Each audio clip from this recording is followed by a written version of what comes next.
Shalom and greetings from Jerusalem, Jane. It's Saturday. I don't normally make these updates on a Saturday, but some things happen and I want to share it with you. And then I'm going to make a ponytail and I'm going to go out and take a long walk.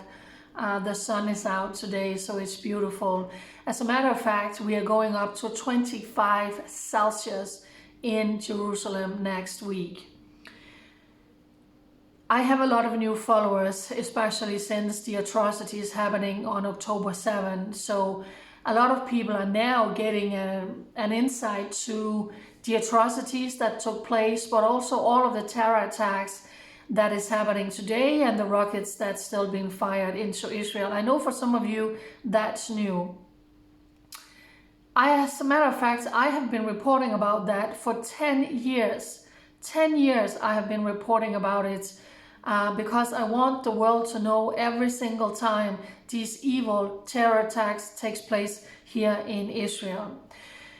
So a good way to check that is on my Facebook through my memories. And that's why I'm making this video now. I want to show you 1 year ago. Look what I posted 1 year ago. We had a shooting terror attack in Tel Aviv 1 year ago today. 3 people were shot and injured in Tel Aviv. And then shortly after, there's a red alert siren going off in this city, Beitar Illit. Normally when that happens, it's because there is a rocket attack. But these were terrorists who infiltrated into Beitar Illit and they actually planted a bomb on a bus. 1 year ago, also, I was reporting about this today. Here are videos from the breaking news of the shooting attack in Tel Aviv 1 year ago. 5 years ago, look at this. 5 years ago today, rockets were fired from terrorists inside Gaza. Yes, they have fired more than 30,000 rockets into Israel since Hamas took over the Gaza Strip in 2007. I reported about that 5 years ago today, rockets. Then I want to show you what is coming down here. I was reporting down by Damascus Gate because there had been a shooting attack 8 years ago. Shooting attack against Israelis at one of the gates in the old city, and I made my way down and I reported about this at Damascus Gate, which I have been doing so many times. So there was a shooting attack at the new gate in Jerusalem. And after that, shots were fired on a bus traveling on Golda Meir Boulevard, also in Jerusalem. That was 8 years ago. So I have been reporting about this time and time again. Terror attack upon terror attack. Dead Jews, parents burying their children, children burying their parents for no other reason than being murdered for being Jewish. I want to show you something else, and this is really, oh, my heart just breaks. This is Hadar and Yitai. They were together since they were 20. They got married and they had twins. They had twins 10 months old. On October 7, Hamas terrorists entered their house and they brutally murdered these 2 precious young people. Shot them. They were lying on the floor. They had been cooking and Hamas terrorists used their house to go back and forth to eat in between shootings. The twins, the 10-month-old twins, Hamas didn't murder them. They left them crying on the floor in the hope of soldiers, of more Israeli civilians hearing them cry and would come to their rescue. She called her family. That was the last they heard from them. And then her family contacted some of the neighbors and they said, can you go to their house and check? We can't get a hold of her. And they're saying, I'm sorry, we are surrounded by terrorists and we can see the door into their house is open.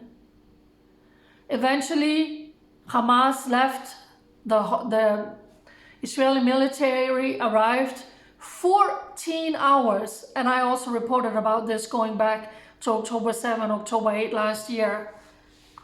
For 14 hours, their 10-month-old twins was lying crying on the floor next to the dead bodies of their parents. That's how the Israeli military eventually made their way into that house, and they found that just one of the atrocities and the testimonies of October 7. Today is March 9, so it's been 5 months since these horrific massacre on the Jewish people with these Hamas Nazi terrorists who was trying to commit a genocide towards the Jewish people when 3,000 terrorists breached into Israel. And what is happening? These Nazis have supports from people all over the world out marching in the streets, screaming for a genocide towards the Jewish people. When you hear the phrase "from the river to the sea, Palestine will be free," that's a cry, that's a scream, that's a disgusting cry for the annihilation of the Jewish people, a genocide of the Jewish people. From the river to the sea, Palestine will be free, meaning the murder of the Jewish people. Yesterday here in Jerusalem, we had the Jerusalem Marathon, and I went down and it was so festive, and there were 40,000 participants, 18,000 came from abroad. It's always such a festivity, and people are happy, and they're running, men and women and children and all in between, and running with flags, and many of them, they had photos on their t-shirts from the hostages still being held inside the Gaza Strip. There were many different units from the Israeli military, and it was actually a tribute to the military, the run yesterday, and I'm sharing it on my social media. It's just, I have spent hours deleting and blocking vile Nazi Hamas sympathizers on my big Israel One Nation Facebook. I can only apologize to all of you who follow that page for the vile, the sick, the demonic hatred towards the Jewish people, towards Israel, but also towards many of you, because you get them now. When people are leaving comments and saying, "Wow, that's amazing, we want to come to Israel, we want to support Israel," you are being defiled by all of these or they are defiling you and your comments with all of these wicked posts that they're leaving. So I can only apologize for that. But it really shows me that we cannot stay silent. We need to continue to speak up for Israel for such a time as this. I did that this previous week. 1 week ago on Saturday, I was interviewed for the annual conference for the Danish branch of the International Christian Embassy. It was really emotional for me to be able to speak to all the Danish people. It's my home country, to speak to them. And I mean, I know some of them. It was really moving. I was interviewed for Vision Norway, who has a live broadcast every day for 2 hours. They took me in. And then the interview I did in my house with Vision Norway was also broadcasted this week. So I have been busy sharing about my life, my testimony, and speaking up for Israel and the atrocities that took place. But also today, all of the families that's affected, the people who don't have a home, the people who have been living in hotels for 5 months, the people who lost their jobs, people who, of course, lost family members, people who still have hostages inside Gaza. It's just, there's not one family that has not been affected. All the soldiers in military reserves who has been away from home, from their wives and kids, and the women who has been away from their children. I read a testimony of a lady, a female soldier. She had one child, I think she was around 5 years old, and then she had a baby. She was breastfeeding her baby, but the call came from the reserves, you know, we are calling you up. And she left her new baby and her child to go and defend the Jewish homelands against Hamas, ISIS inside the Gaza Strip.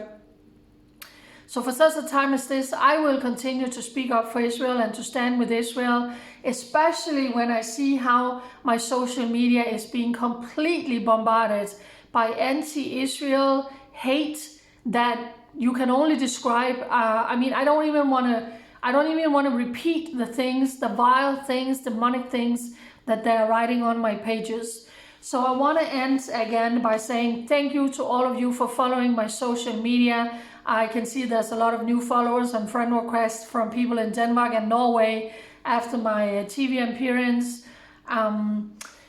Again, if you're not following my Telegram channel, you are missing out completely, especially if you only follow my private Jane Keel Facebook. I'm tremendously limited. You don't see when I post. So I cannot emphasize enough, follow me on Telegram. It is the way forward.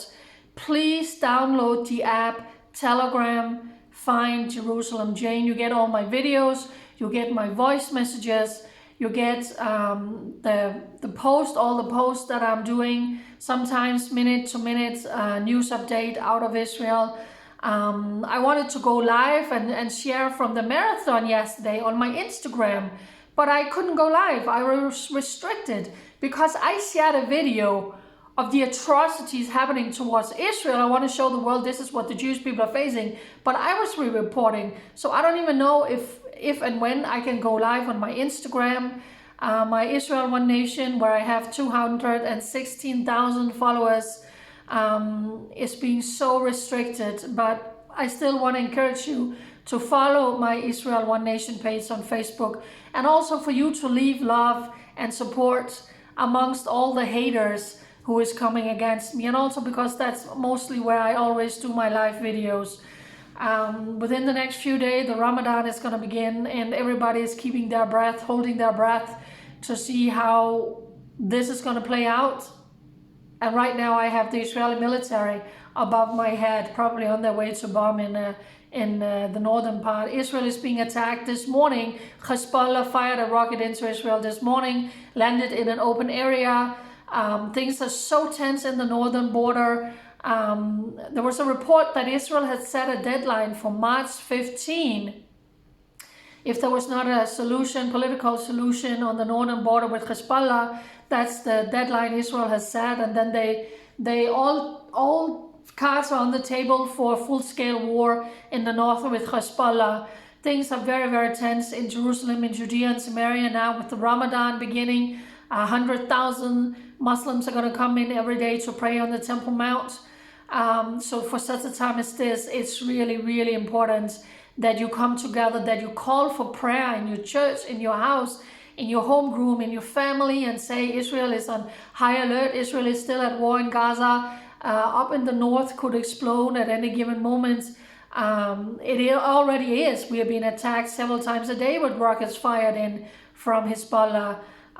Judea and Samaria is on a high alert, and of course here in Jerusalem we had several terror attacks within the last week alone. And that's why I encourage you, follow my Telegram channel, follow my social media. You will not hear this in mainstream media. You just don't hear it in mainstream media. There's so much going on. There are terror attacks, there are rockets attack every day, the rockets attacks, terror attacks every week, at least one every week, but you don't hear about it. So I'm one person who has been doing this for so many years, and I'm really doing the best that I can in the midst of living through all of this trauma, from reporting for 10 years, working by myself, sharing about every single terror attack, and then all of the atrocities on October 7, and the terror attack just continues. So on the day where I'm not posting, that's when I'm breathing. That's when I'm just trying to catch my breath. Okay, so I'm gonna take a walk now in the sun. So pray for Israel for such a time as this, and I will of course keep you updated throughout the next month what's gonna happen with the whole situation with the Ramadan. We hope it's gonna be peaceful, but the previous years it has been anything but peaceful. For such a time as this, pray for Israel and for the Israeli military, standing guards 24/7, 365, protecting us, putting their lives on the line for us here in Israel. Bye.